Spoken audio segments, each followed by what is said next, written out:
Welcome to Down to Dunk. I'm your host, Andrew Schlecht, part of the Athletic Podcast Network. With me, as always, on Wednesdays is my good friend, Alex Speers. Alex, what's up? What's up, Andrew? Still going through the preseason. The Thunder played the Denver Nuggets last night. The kind of Denver Nuggets, actually. No Jokic, no Jamal Murray. No Russ. No Russ. We did get Russ and SGA talking after the game. Did you see that? I did. Do you think he's recruiting him? He's trying to get him to team up. Wow. They're going to trade MPJ. SGA. Oh my gosh. I would love to know what they were talking about, because I'm sure it's probably like inside Thunder stuff is like my guess, you know. Oh, really? That would be my guess. I mean, like, they know so many of the same people, you know, that have worked for the organization for so long, and like just how things work. And so, like, my guess is like they were talking about stuff like that. Wow. But I think it was dad talk. I think it was just dad talk. Yeah, it's like diaper changing discussions, and maybe talking about the Science Museum in Oklahoma, how great it is. Yeah, although I think Shay's baby is probably too small for the Science Museum. But maybe Russ was making some recommendations. You know, the zoo is very nice there. Yeah, new planetarium at the Science Museum, by the way. Oh, really? Yeah, just opened. Oh, that's exciting. So shout out to what used to be called the Omniplex in Oklahoma City. But yeah, yours sounds much more exciting. Yeah, I mean, I have no clue what they were talking about, but it did seem animated, and it was kind of cool to see them interact like that, you know. But I mean, everyone seems to like Russ. I don't know if you saw the Katie interview talking about Russ and specifically their time in OKC. I haven't seen it. It's good. You should go check it out. I just saw a short clip of him just describing what it was like to play with Russ. Yeah. And just knowing every time he stepped on the court that Russ had a physical advantage over whoever was in front of him. Yeah. Totally. And just, you know, kind of joking, like the only issue with Russ was like sometimes he just like was just too overpowering and you had to like calm him down. But it was fun. It seems like long term, like those guys are cool with each other, and well, I think especially like once they retire, there will be something, whether it's a documentary or whatever, and we'll get some good stories from back in the day. Yeah, and we'll all feel very good about it, and because we'll have a championship by that point. Yeah, exactly. We can make ourselves feel better in that way. Yeah. Let's wait until the championship, though. Like, let's not release any of that content until then, please. We could just hold off. Shout out to you and Michele for doing the show. I guess you guys recorded it Sunday night. And it was a really fun show. Really enjoyed it. I was on a long road trip and got to listen to it late last night. So really, really enjoyed that. You guys should go listen to it or watch it on YouTube if you have not had the chance. And speaking of YouTube, you can go check out, I'm releasing more content that's still coming slowly. I apologize. My time is I just don't have any right now. And so I've tried to release as much of the Media Day stuff as I can, but figuring that out right now. But you can still go watch the Thunder Spelling Bee challenge that is on our YouTube page. Would appreciate it if you guys would go watch that. And if you're watching right now, just like the video. That would be great if you would do that. And make sure that you are also subscribed. Okay, so Al, it's preseason is fun. It's fun to get to see your team. It's fun to get to see different iterations of the team. And so I thought today we could kind of go through some buy or sell, just some ideas that have kind of surfaced within the preseason, some things that we've seen, and whether we think it's real or not. And so we'll start with this. This is kind of the low-hanging fruit of the preseason. Is the Thunder started last night with Chet and Hartenstein as the two bigs. Are we buying that as the starting lineup? Was this a dress rehearsal for the Thunder last night against the Nuggets? Well, against the Nuggets, that's a different question, Andrew. But as like their go-to starting lineup, I don't buy it. I do believe. Listen, we're basing this off of like a couple preseason games. I know. So these thoughts I have are in their infancy. Yeah. But as of right now, I do find myself liking the substitution patterns more when Caruso starts and Hartenstein comes off the bench. Just because I like and listen, they were playing in Denver last night. It could just be like a night to night thing, but I just feel like when Caruso's in there, just the entire energy of the team takes a step up. And again, based on basically one game, that first quarter against Houston, where Caruso's in there and they were just firing on all cylinders and they were totally locked in. Mm-hmm. And I just like him being in that starting unit in a league where I'm way more concerned about like guards and wings most of the time than the opposing team's big. Because we already know, we saw it last year with Chet. With Chet as a starting center, they were very good. They had a very good starting lineup. So Mm-hmm. most centers, it's not like I'm that concerned. I don't think you need to adjust. I'm much more concerned about teams that have, multiple guards and wings that you need to defend. And so I like Caruso in that spot. And then now you're bringing Hartenstein off the bench and giving that bench unit just an entirely different look. And you saw it last night with like the two-man game with with Shea and Hartenstein, Yeah. like some of the pick and roll stuff, or one of my favorite plays was the little floater that he hit because Shea's driving in, and I think it was Zeke Naji. And of course, like, yeah, Shea has a man on him, but it's Shea. So like Najee's hanging back a little bit around the rim. And as a result, Hartenstein's just way open in the middle of the lane and can get that floater basically anytime he wants. Like the pressure that Shea puts on opposing defenders. And now you have this just crazy release valve with Hartenstein just standing there in the middle of the lane. That gets me really excited. So I would love to see like that pair as the second unit. And just the idea of Hartenstein going against some of these backup bigs and just destroying them night after night. I like that.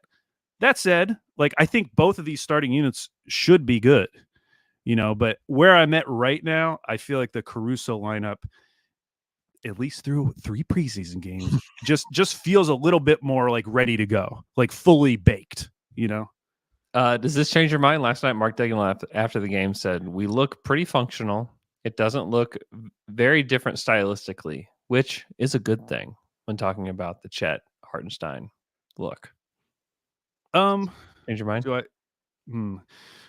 No. Okay, It doesn't. fair enough. Now, I mean, the more interesting question is like, is he going to have 2 different starting lineups? Yeah. Or is this just going to be like a rare occurrence against like 1 or 2 teams max where they start off with the double big? I think that's a more interesting question. Or will it be something where maybe not a 50-50 split, but it's like night to night, you really don't know who's going to start? Yeah, I would be a little surprised if that's the direction they went, just because they've never really done that. Now they'll change the lineup at halftime, and they'll be wonky with lineups as they go through games. But I would be a little surprised if they were like, yeah, we don't have a particular starting lineup. And I like the look of Hartenstein as the lone big as well with them. And I think that you can sub because Shea's going to play. We assume that Shea's going to play the whole first quarter again. This season. And if he does that, you could sub Chet out, 4 minutes or 5 minutes in, and then have Hartenstein come in and be, setting screens and give them a little bit of a different look, which I think could be interesting for them. But yeah, I agree. I'm selling that. I don't necessarily think that is like the main look, even though there's a lot of people, a lot of, national people that are saying that they think like that's the lineup. But I tend to, and I've leaned more toward the Caruso lineup as well. But I guess we'll see. I will say one thing I'm definitely selling is if they do start Hartenstein, I don't think Caruso will be like the 9th man off the bench, which he was last night. They had like Wiggins, Joe, and Oos come on before Caruso. Yeah. I'm selling that. Yeah. I do think Caruso will be 1st or 2nd off the bench. I think that's totally fair to sell that. Okay, next one. The Thunder currently in the preseason are attempting, and some of these attempt numbers are kind of wild. I don't know if you've seen this, but they're attempting 42.8 threes per game right now in the preseason, up from 34 per game. in the preseason. Are you buying this as like the new way for the Thunder? In fact, there are 7 teams that are shooting 42 or more threes, or I guess 43 or more threes in the preseason. Are you buying this trend, or is this just preseason ball? Oh, wow. I'm just looking at it. Is this true? Boston's taking 52.6 per 52. game. 52 per game. 52. Wow. I was just That's going to look at who the teams. more Wow, than the Bulls. The Bulls being number 2. Congrats to them. I know. That's Bulls never what they're doing. and Grizzlies more than the Thunder. I mean, Yeah. that's So as a point of comparison, last year in the regular season, Boston led the league 42.5 per game, basically right around where OKC is shooting the preseason. I'm selling, Andrew. Selling. I do not think that they will average that much. And to kind of explain why, I just want to look at Shea and Dub's numbers. Obviously, you can look at their attempts in the preseason and say, wow, they're taking a lot more threes. So Dub total has shot 8 for 15 from 3 in 53 minutes. Now that is 1 3-point attempt every 3.5 minutes. I did the math. Last year, also did the math. He took 1 3-point attempt every 9.2 minutes. wow. Now, if he actually stayed at that pace, 1 3-point attempt every 3.5 minutes on the court, like we're talking him taking like 13 threes a game. Okay. So I don't think it's going to be that much. You just Maybe that's it. Maybe it's a little lower than that. Maybe it's like 10 Kelly threes. very excited. You just got. I know that would be amazing if he's shooting double-digit 3 per game. But Yeah. like I would be happy with. Let's start with 6. Let's I know consistently get to 6 every night. It's exactly that would be great. Too. Yeah. And then with Shea, so he's 5 for 8 in 39 minutes, 1 3-point attempt every 4.9 minutes on the court. Last season, it was 1 3-point attempt every 9.5 minutes. Yeah. So these guys, I mean, they are shooting so many more threes than you would have even like hoped for. And so I do think that will take a step back. But I think the bigger news is the types of threes that they're willing to take and the way Shea's 3 looks in particular. Because the thing with Shea has always been like every other part of his game is so smooth, slithery, what people call his game. But then his 3-point shot would always kind of look like mechanical in comparison to the rest of his game. And I feel like and we saw some of this towards the end of last season where he seemed to be more comfortable, and he seems very comfortable in this preseason with just getting that shot off and it looking super smooth, shooting step backs. Like that's the exciting part for me. If he increased his output to like, what did he shoot last year? How many attempts per game? I don't remember. It was 3.6 per game last season. Yeah. If he was like at 5, like not a crazy number, but his shot looked like that. I mean, we could see the return of 40% Shea. If that happens. Yeah. He looks really smooth with it. I think like that's my biggest takeaway. He kind of looks like Paul George taking threes, which is like one of the smoothest operators from 3 in the NBA. Like you think he's been shooting with a heavy ball? Well, one, I hope not. I hope that he's not. But I think that it does look better. And I think it is clearly a point of emphasis. Now, are they going to take this many? Probably not. But I think that's also just like team defenses just not being 100% engaged, because NBA defenses are going to take away a lot of these threes that are being given. But the thing about the Thunder and like the times that you want to take threes for the most part in the NBA, and like really the ones that you want to take are in transition, and we saw that last night with Shea and with J-Dub. And like these like transition pull-ups or these transition spot-up threes are going to be really important to them, and they're going to have a ton of opportunities for them with the amount of turnover that they're generating, the amount of steals that they're generating specifically. I mean, last night, 15 steals. Yeah. Like they're going to be able to do that. 5 from Case and Wallace, 2 from Wiggins, 2 from Caruso. Dylan Jones had 1. Hartenstein, Dort, and Shea all had 1. I just think that they're going to generate a ton of transition opportunities, and like that in itself, I think is going to be something that's going to be really helpful for them, just generating more threes for them. But having it be a point of emphasis, I think it's probably more important for J-Dub to get up a lot of threes than it is necessarily for Shea, because we know that Shea operates in the middle of the court very well. He's hyper efficient. He gets to the free throw line. He does all of those things at a very high level. But if J-Dub becomes like a volume 3-point shooter, one, like he's making the All-Star team, like point blank, like that will get him there. And he's probably scoring 24 points per game. Like that's also happening if he's able to shoot at volume and keep around the same efficiency.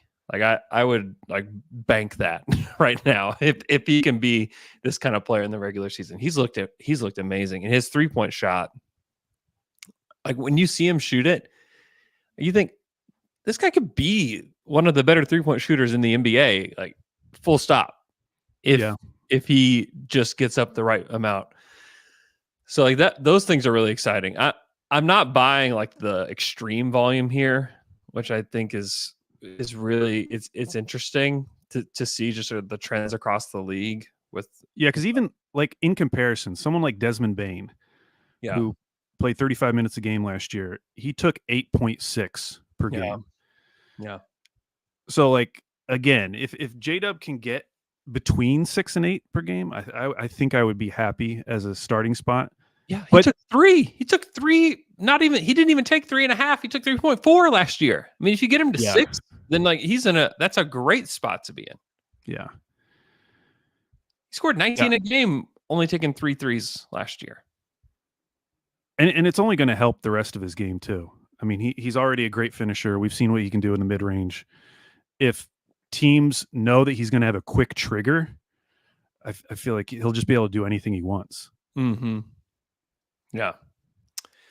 It's a very exciting development. I'm waiting on Shea. Like the shot looks really good. It looks really smooth. Like I mentioned, I'm waiting to see what that looks like in the regular season but for J-Dub, I'll probably buy it a little bit more. Yeah. For J-Dub, just because we haven't seen Shea do this in a little while. So, did you happen to see who has the lowest amount of 3-point attempts in the preseason?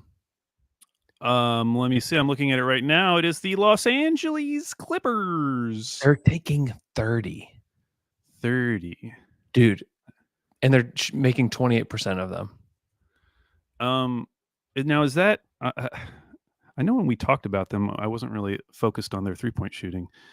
Is that abnormal? I'm trying to look at who I should be expecting to make threes on their team. Well, it's just like an arcade. I mean, it's not, but they don't have shooters. That's the thing. I guess it's Harden, Norm Powell, and then it's just like a bunch of guys who like can take threes, but you're not expecting to be high volume. Derek Jones Jr. He took a couple threes last year. Nick Batum. Yeah.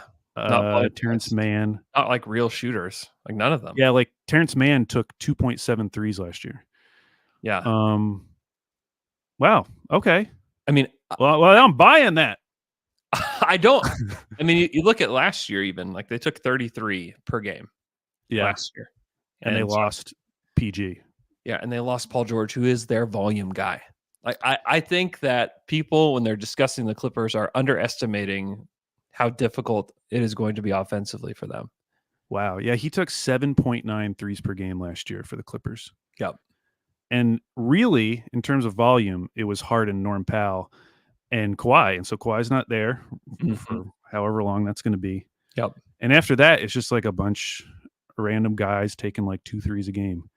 I just don't know how they have a good offense. I saw that. Now, I don't remember what their over-under was when we did our over-under pod, but I was checking over-unders today.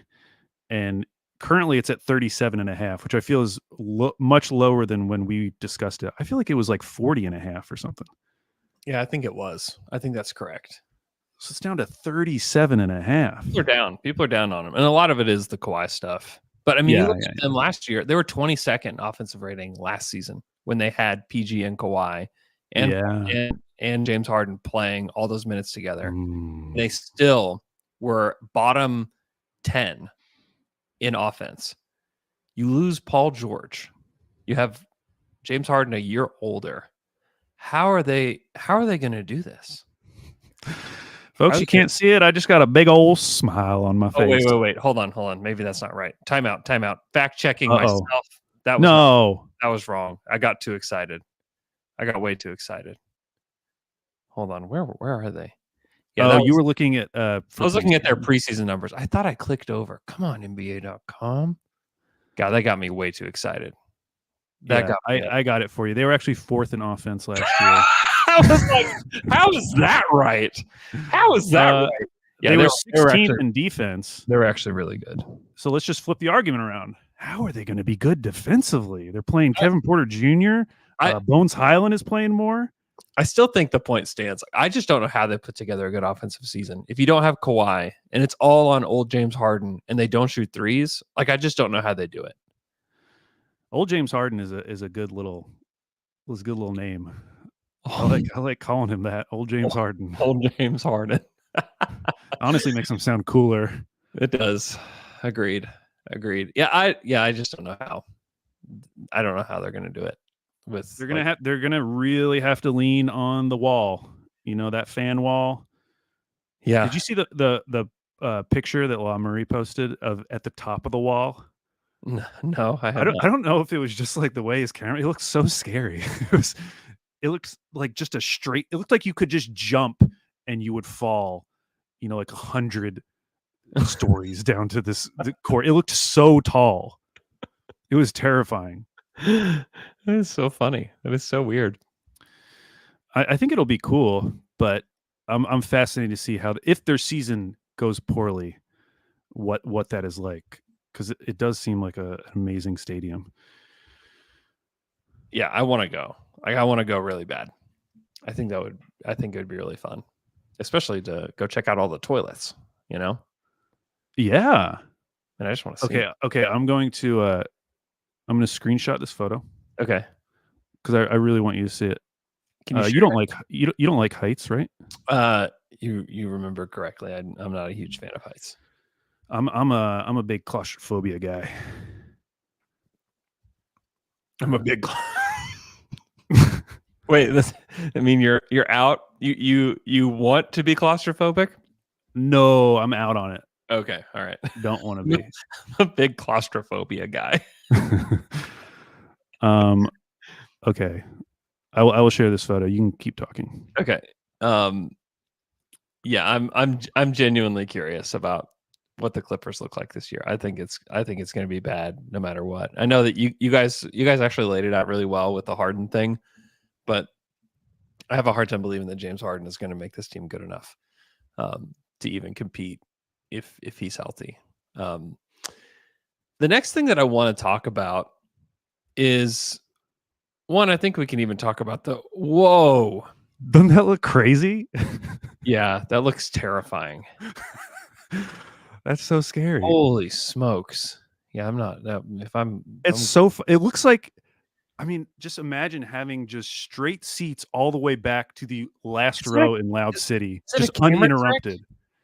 I don't know. I mean, you can see where that blue right there. That's the screen. Yeah, the screen is insane. Almost blocking part of the court. It is. It's funny because I went up to the game in Tulsa last week, and the jumbotron at the BOK is tiny compared to like any NBA jumbotron, and really? it is probably a 10th of the size of that Clippers one, or maybe even smaller. Were you talking smack? I was talking smack to the Tulsa people about how small their jumbotron is. It's embarrassing. I mean, now that we know we're getting a new arena, we can feel much more confident in talking. The outside of the BOK is really cool, and even the concourse of the BOK is way better. But like inside, like the bowl of the arena is much worse than Paycom, I would say. Interesting. That's what I would say. Let's talk rookies. One specifically, is every rookie good? Like, have you seen a bad rookie in this class so far? Oh, yeah, in the entire class. Yeah. It's kind of funny because everybody is playing well. Like almost everybody is. Like there are very few players that are just like that have had just stinkers up and down. You know, I mean maybe Ron Holland has not had the best preseason, but like Risache has been awesome. Sar's even had his moments. We all believe in Reed Shepard, Steph Castle, Salon, great. I haven't Yeah, seen much of Klingon. Have you seen much of Klingon? A little bit. I'm still trying to figure out the Blazers thing. Yeah, it's on my TV, but yeah, I've been listening to some feedback about Klingon. It sounds like if there's a downside right now, it's just that he's not like fully in shape, and Mhm. like I was listening to Danny Morang, and he's not expecting him to like supplant DeAndre Ayton anytime soon, if only because he just doesn't think he can play that much out of the gate. I mean, he didn't play a ton of minutes per game at Connecticut, Mhm. and so expecting him to come to the NBA and like be a 30 per minute game center, which in my head I was kind of like, man, if this goes well and they can like move off of Ayton, like you could have a starting center, Mhm. Donovan Klingon. I don't believe that anymore. He's thinking more like 10 to 15 minutes, even with Rob Williams Oh, out to start the season. interesting. Huh. But has been good. Like Yeah. hasn't been bad Yeah. in preseason. The Saloon one is the one that I'm like, wow. I mean, he's shooting 43% from three on 7.5 attempts through 4 I am games. like, in I'm labeling preseason. that so hard. Like, I just don't even know what to think about it. It's funny because like you watch these guys, and even like Risache, like did everyone have this wrong? Did like everybody have this class wrong? Because these guys are playing so well in the preseason, and this kind of goes to show that listen, you should not put much stock at all in the preseason of like any of this stuff. But it is funny just watching a lot of these guys in this class just play really well. Like McCain's been pretty good, Connect's been pretty good. Yeah, Connect. I mean, he's only shooting 27% from three, but the fact he's getting up 9 threes per game in 4 games, like I love it. that's encouraging. Yeah, it's very encouraging. But with that said, I just love AJ Mitchell's game. Like I don't. Are you buying or selling AJ Mitchell as like the next two-way converted to a regular Yeah. deal for the Thunder this early? What you mean like before the season? No. Just that it will happen. Like Oh, okay. like it's not going to happen anytime soon, Right. but just happening at some You point. know, I was thinking about him last night because I still feel like I'm in like KD Russ brain a lot of times when there's like a new young guy who isn't going to get a lot of minutes just because of the way the roster is. Yeah. And I'm just so obsessed with like, okay, well, can they hit their threes? Yeah. But I have to break out of that because like watching AJ Mitchell, like he has so much in his arsenal Yeah. beyond being able to shoot threes.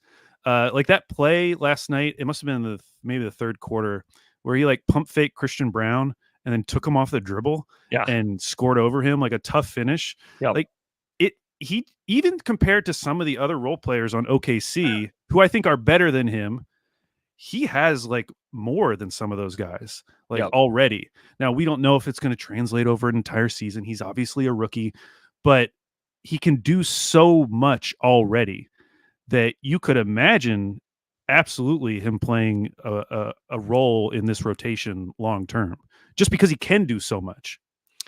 Yeah, I mean, he's like one of the guys that can actually like handle the basketball and like drive to the hoop and Dribble, pass, shoot, but also like do things inside the arc too. Yeah, and he's got great size, great speller. Like there's just a lot to like. Like there is. I'm buying him getting the two-way converted. They don't have to rush obviously because he's probably not going to play every night, and they can play him 50 games, but maybe a nice Christmas present. Yeah. How about that? Or just like after the trade deadline. You know? Valentine's Day. Valentine's Day. Just please do it around a holiday. Shoot a little arrow. Just do it around a holiday, please. Flag Day. Please. Who cares? Whenever. Anything. Okay, not Flag Day. That's in June. So that would be illegal. Actually, could they do it? I guess he'll still be a two-way. He'll still be a two-way. They should convert. When you sign someone to a two-way, he's signed through like multiple seasons as a two-way? Depends. They can be. I can't remember if his is multi-year or not. Okay. They should convert Flagler on Flag Day. Just go all in on Flag. Actually, by the way, did you see go ahead. I don't know if you've been seeing any Warriors fans tweets, but they're liking Lindy Waters. Lindy, You're a I big am fan of not Lindy. surprised. I'm not surprised.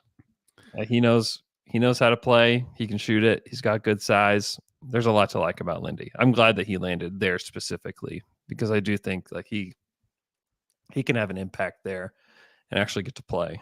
Whereas it's just tough. Like he was always going to be behind Wiggins, just Right. because they play the same position. But He I'm is kind of behind Wiggins again, but he's behind the other Wiggins, the other A Wiggins. yeah. But yeah, I think it's a good team too because Golden State's top end talent is certainly Mhm. not what it used to be. Right. When you had like prime Steph, Clay, and Draymond, but compared to last season, they seem like they're so much deeper. And maybe Kerr is going to be more willing to dip into that depth a little bit more than he's been in the past, where he like would never play Moses Moody or something, just because there's more options, there's more viable options than he has had in the past. Yeah. So maybe Lindy will get some run.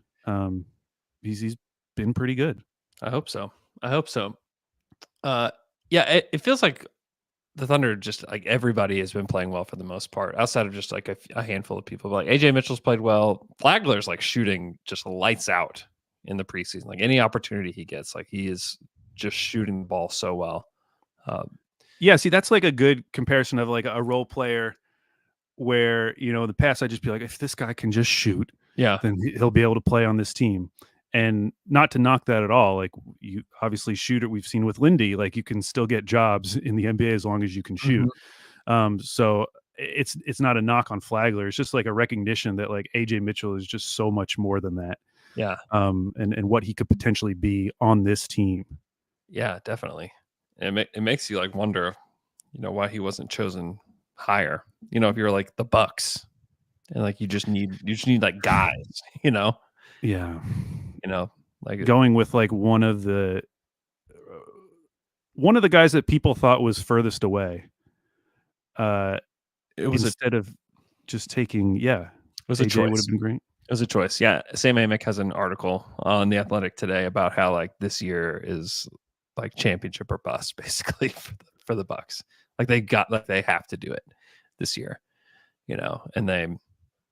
and not that like AJ Mitchell was going to make or break their season or anything. Like I don't want to be like too dramatic about it, but just having somebody that could come and give you positive minutes, would be really, really helpful. I should note he is shooting 11% from three in the preseason. But there's some other things. We do think he's going to be a shooter long term. Yeah. I trust the shot long term. You guys talked about Ryan Dunn too. Like I don't know what is going on with that. Yeah, that's crazy. Yeah, I refuse to have any real takes about that for a while. He's one of those guys though, like he doesn't have to do what he's doing right now. If he's just like fine, that would be amazing. Yeah. Oh yeah. He was a just basically not an offensive player at all at Virginia this past year. Like just there's nothing about him that you could see translating to the NBA. And if he could actually shoot like at just like a decent clip, then there's going to be tons of teams that are kicking themselves on that one. But I'm waiting on that one. I'm definitely not calling that one. I saw I should give the guy credit, whoever posted this. He posted the most bet overs. Yeah. From BetMGM. His name is John Ewing. Okay. So in terms of tickets, most bet overs, Suns is number 1. Okay. Pistons number 2. Golly. And Grizzlies number 3. Yeah. And then the most bet overs in terms of actual money being placed on these bets, the Pistons are number 1. What is happening? For the second season in a row, by the way. Second season in a row. Last year they were 29.5, and it was the most bet over. And then Suns are 2, Spurs are 3. Pretty cool. I was going to ask you, I thought because the season hasn't started, we're allowed to change our opinions. Yeah, for sure. Are there any teams you've changed your opinion on? Are there any over-unders you would like to take a mulligan on? I have 2 that I would like to change. You've been kind of like hinting at the Suns one. I've been hinting at it, but once I saw that was the most bet over, I'm not doing that anymore. Okay, yeah. I'm back on the hate Suns bandwagon. Okay, good. Okay, I am going to flip too, though. I'm going to flip Houston. yeah. I'm going over on Houston now, 43 Oh and a wow. half. Okay. Um, I just uh, I just feel like they have so many guys who can play. Mm-hmm. And I've been encouraged by how Jalen Green has looked, even though I am definitely not a Jalen Green fan. Mm-hmm. Um, but yeah, if Fred VanVleet's healthy, I could definitely see this team getting to 44 wins. And then the Okay. other team I'm going to change is I'm going to flop. I'm going to flip my Memphis pick. I'm taking the under now on Memphis. Yeah. Oh, why? Because of the I injuries? Oh. um I think that I've just been when I think about Memphis, I've been indexing too much based on how they played like 3 to 4 years ago. Yeah. And I think that they can still be a very good team, but I think I have to take it out of my head that they're just going to jump right back in to being a 50 plus win team and being near the top of the West like they had been in previous years. I Those Western conferences were weaker. Yeah. They're playing in a much more difficult Western Conference now. And there are just more questions than there were about those teams in the past. Brandon Clark Mhm. coming back, starting Zach Edey. Vince Williams Jr. and Gigi Jackson being out to start the season probably. Uh, I'm just backing off a little bit. I still think they'll be a good team, but I'm going to take the Mhm. under. Their over under currently is 47 and a half. I've decided to take the under on that. Yeah, the Vince Williams thing is actually kind of a big deal. Just because Yeah. they don't really have any like wing size guys on their team. You Yeah. know, How big is Scottie Pippen Jr.? he's a point guard. He's like a backup point guard, right? But is he big? I don't think he's that big. I don't know. Let me see. He is he's 7 feet. Wow. No, he's not on this list. Why is he not on this list? It's not on Basketball Reference. Where is he? Where'd he go? Because they just signed him. They just signed him. Oh my gosh, get it together. Come on, B-ball reference. Basketball reference. Like Jalen Wells is 6'7", and then Yeah, and he's been good in the preseason. but then like everybody else is like a power forward, like Santi, Lavravia, Brandon Clark, GG. Oh, Scottie Pippen Jr. 6'1". Yeah, So not him. Hey, he's born in Portland. He's from Portland. Oh, shut up. Shout out. Yeah, I hear that. I also love how everybody's just completely in on Zach Edey, and I'll stay out. I'll sit out. Great. Yeah, me and Michele are against you. Everybody, We're very excited. hop on the bandwagon. Everybody, I feel like everyone's going a little overboard on Edey, and I'm loving it. It's great. We'll see, Andrew. That's great. the great thing. Listen, in a league that the post up continues to die, it is on its last dying deathbed right now, where like Embiid doesn't even like take post ups. You know, Jokic hardly takes any post ups. Şengün takes like 3 a game.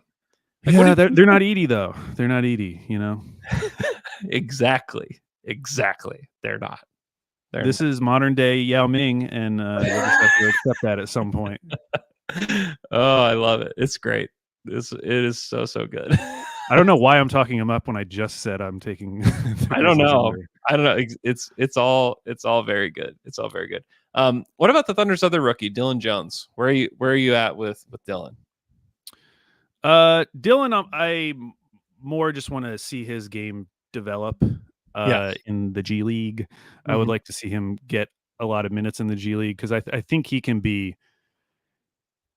Unlike some other players on this team who have spent a lot of time in the G League, I think he could go down there and truly dominate in the way that like good NBA players or good eventual NBA players should dominate in the G League. I think he has enough skill and has that like alpha dog mentality where if he does play extended time with the Blue, I think he could be putting up some like eye popping numbers in comparison to someone like Oos, who like he's been fine in the G League, obviously won G League Finals MVP. Oh, yeah, more than fine. But for the season, like didn't exactly dominate the G League in the way that you might hope for a lottery pick going down. Yeah, and like specific, like he had really good stats in Tulsa against the Breakers, but you just wish that there was like you saw like another gear that he could get to. You know, he actually like came out of the gates. He took like this pull up three and made it, and you thought, oh, like here comes aggressive Oos, and then like that slowly kind of just faded, and then he just kind of just chipped in here or there and like really fit in and did fine, but there wasn't like any point where you're just like, oh my gosh, like it's Oos time, like that never really Yeah. happened in Tulsa, and so you just wish you could see that, but that's not really his game, and so I mean those were some of the question marks about him coming into the draft. totally, Um, totally. I've decided that Oos for me is like boring Poku because he can theoretically do all the things that Poku Yeah, theoretically did, but it's just not as interesting to watch. And some of that is a credit to him because he's much more willing to play within a system. yeah, he's just willing to play within himself because But he's extremely talented and he's gonna look awesome in a Hornets uniform. But like, it's just, I'd just be I, surprised if it ended up working out.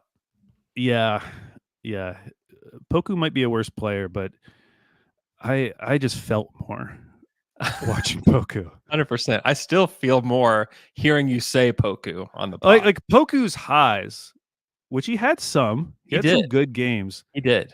Those are I can remember those in a way that like I know Oos has had some good games. I just like don't. They did not imprint on my memory in any way.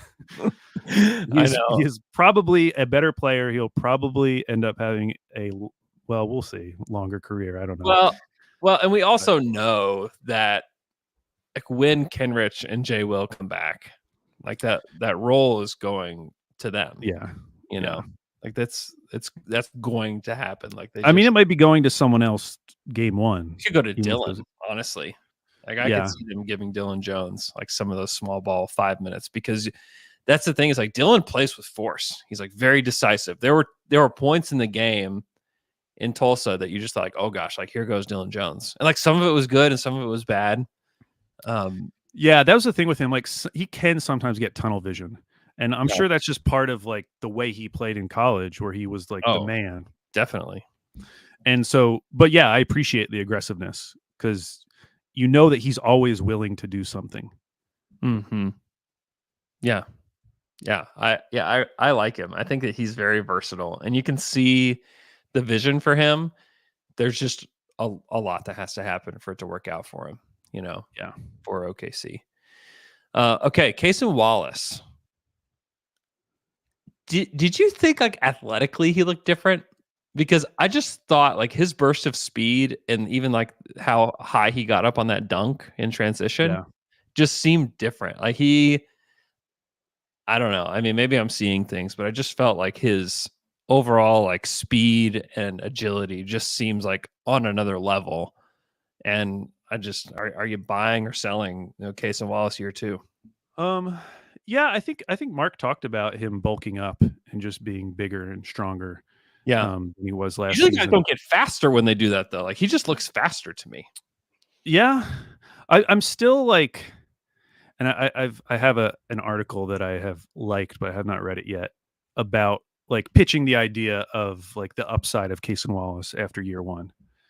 I'm Mhm. still like struggling to like totally see like the big time upside Yeah. of Cason Wallace, but clearly he's like he can be an impactful player. Clearly he does a lot of things that you would want a player to do.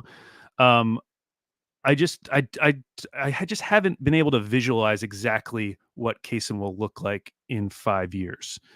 Yeah, I'm still trying to figure that part out because I just don't know if there's enough there offensively from a self-creation standpoint yet Mhm.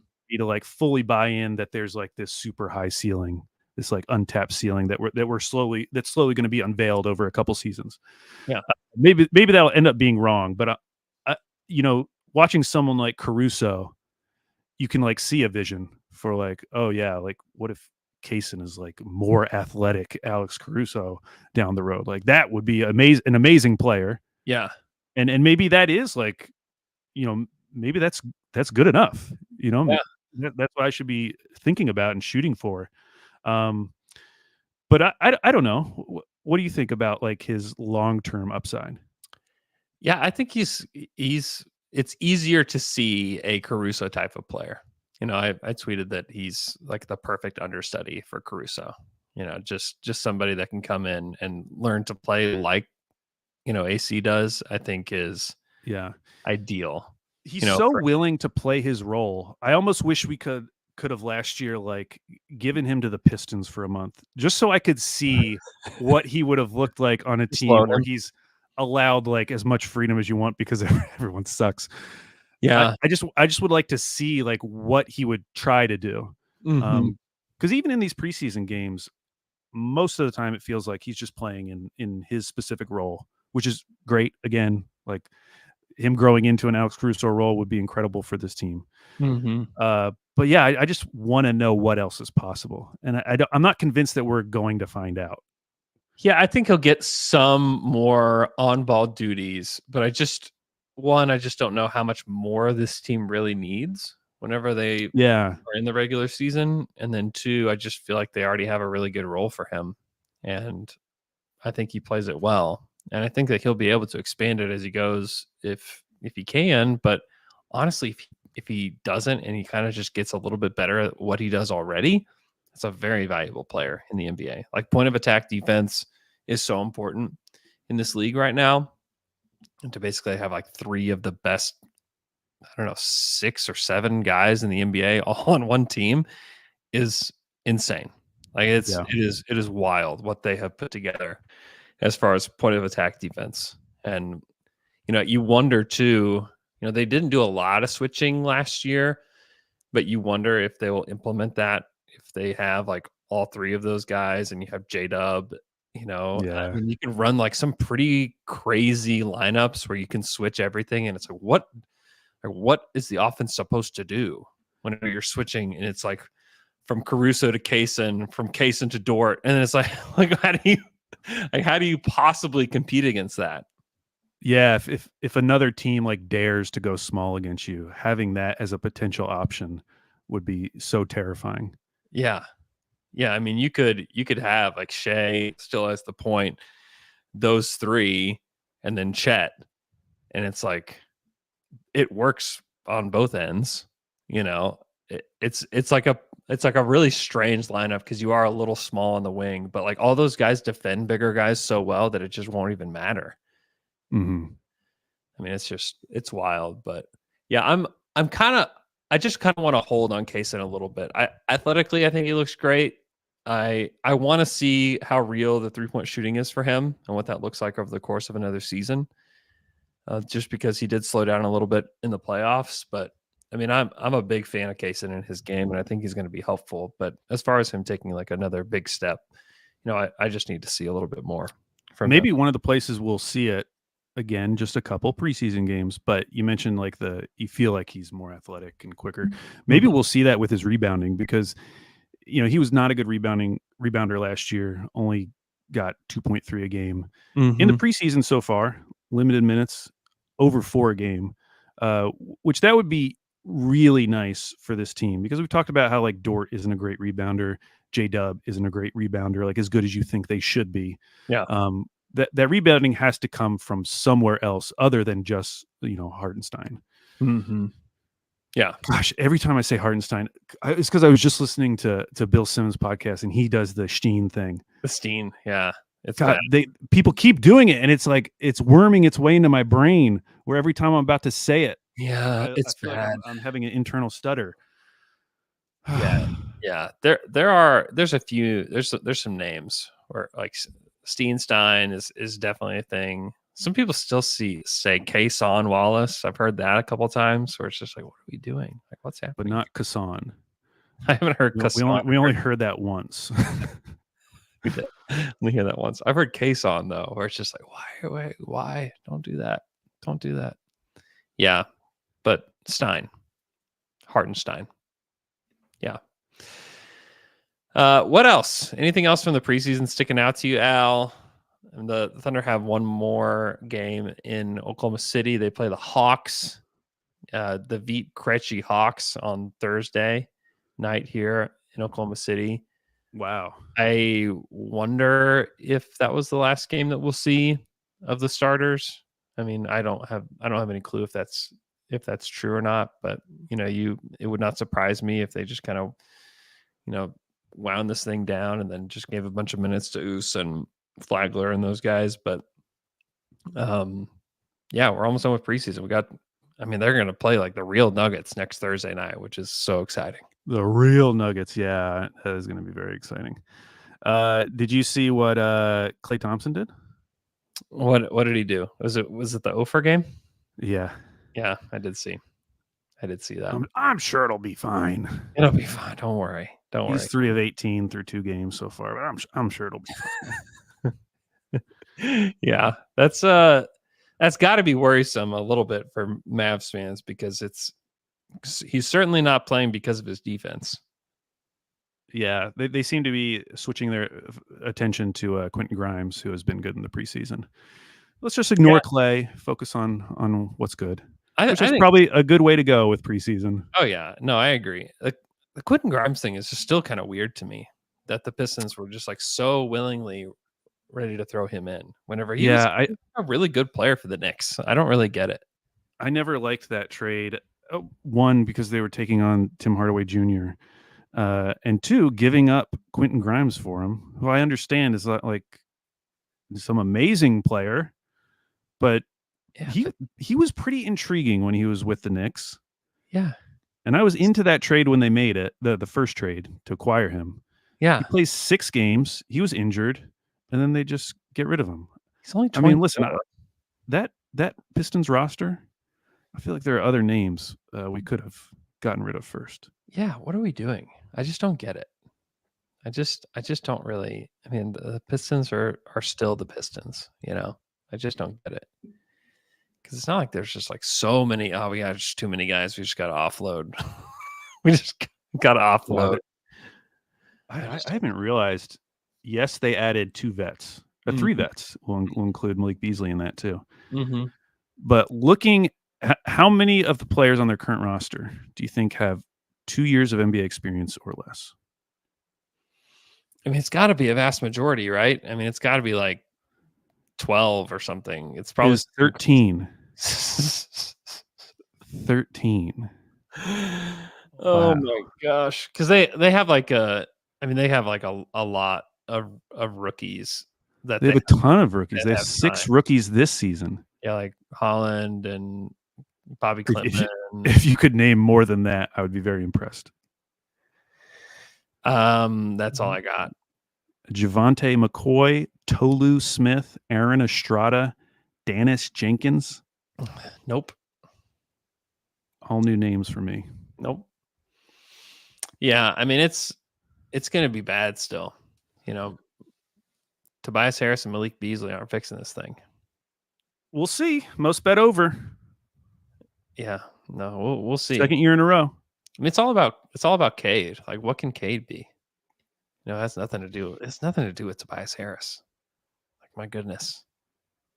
It's nothing. My goodness. It's nothing to do with Tobias Harris.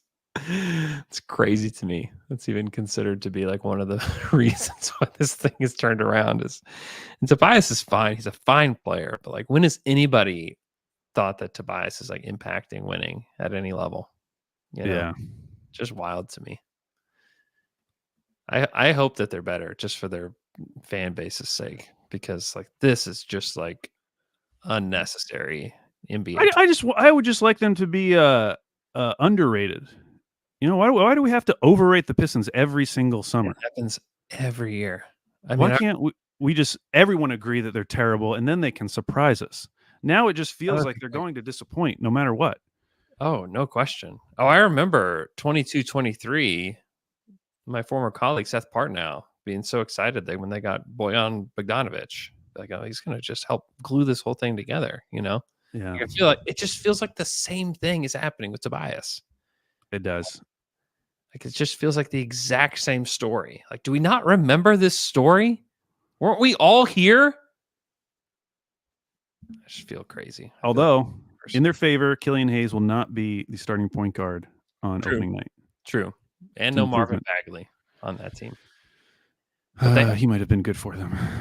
James Wiseman is gone. That's good. That's something. Good. Yeah. They're still paying Dwayne Dedmon $2.7 million. He must have been bought out a long time ago. That's wild. God, it's just so sad. It's probably the end of the pod if we're talking about Dwayne Dedman. That's how you know that your pod is over when Dwayne Dedman is mentioned. Hey, I'll bet you there's hardly any of these tickets left because we've got so many dunkers that are coming to OKC on November the 8th to watch the Rockets and Thunder play for Down to Dunk Night. But if you don't have tickets yet, get your tickets. Down to Dunk Night, Friday, November the 8th. You can find the link at the top of our Twitter profile. Just search Down to Dunk. I guess it's called X. I will only call it Twitter. If you go check it out, please get your tickets as soon as possible if you want to be a part of this night. It's going to be really fun. We are going to record the Fry Pod after the game live. It's going to be very fun. So I hope that you guys will join us on Friday, November the 8th. Thunder Rockets. And boy, the Thunder better win. We really need the Thunder to win that game. Hope you guys are having a great week. We're about a week away from real Thunder basketball, Al. Cannot wait. One of the most anticipated seasons ever. This is just, I can hardly, I'm so done previewing. I'm like so done previewing this game. I just want to watch them. Join us, continue to join us. We'll have more content for you before then. And we will talk to you guys again on Friday.